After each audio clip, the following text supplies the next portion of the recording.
Motivational diary. प्रभु हनुमान तांको भक्तों उपरे आसुवा समस्त कष्ट और समस्या को दूर कर दियंती। सेथिपाई आजिर दिन में प्रभु हनुमानकर भक्त संख्या बहुत अधिक अटे। से बहुत जल्दी भक्तों उपरे प्रसन्न हो जाती।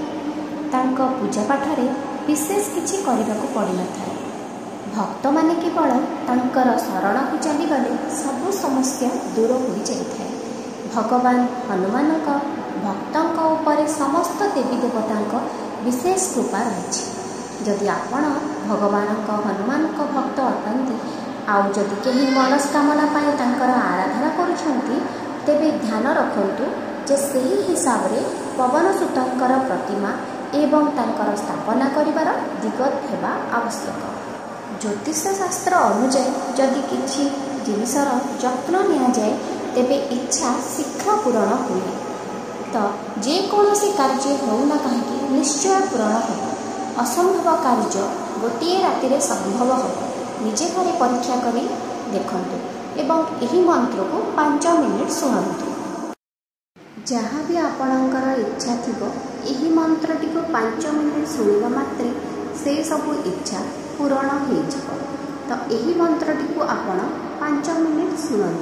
देखिए आपणकर जहाँ भी इच्छा थी सब पूर्ण हो।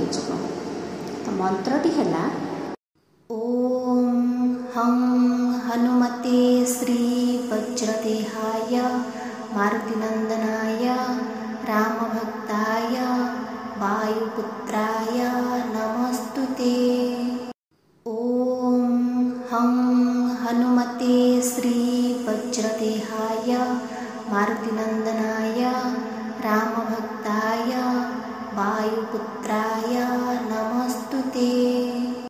ओम हं हनुमते श्री वज्रदेहाय मारुतिनंदनाय रामभक्ताय वायुपुत्राय नमस्तुते।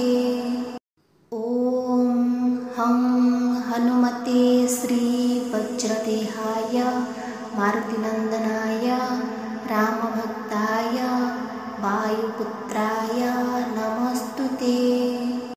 ओम हं हनुमते श्री वज्रदेहाय मारुतिनंदनाय रामभक्ताय वायुपुत्राय नमस्तुते। ओम हं हनुमते श्री वज्रदेहाय मारुतिनंदनाय रामभक्ताय वायुपुत्राय नमस्तुते। ओम हं हनुमते श्री वज्रदेहाय मारुतिनंदनाय रामभक्ताय वायुपुत्राय नमस्तुते।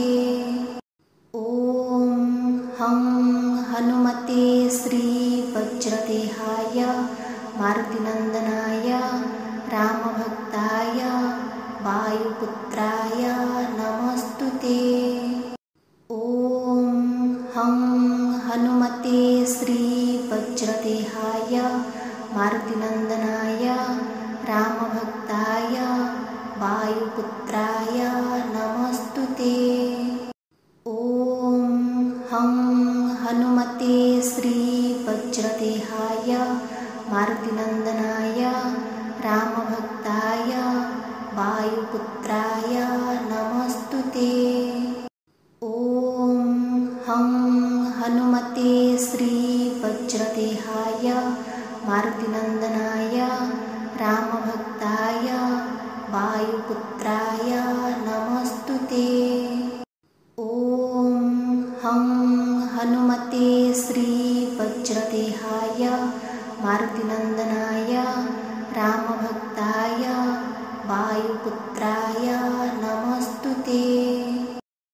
एही भली किछि नुआ नुआ विषय रे जानिबा पाई हेले आपण ओडिया मोटिवेशनल डायरी को सब्सक्राइब कर दियंतु। लाइक और शेयर करने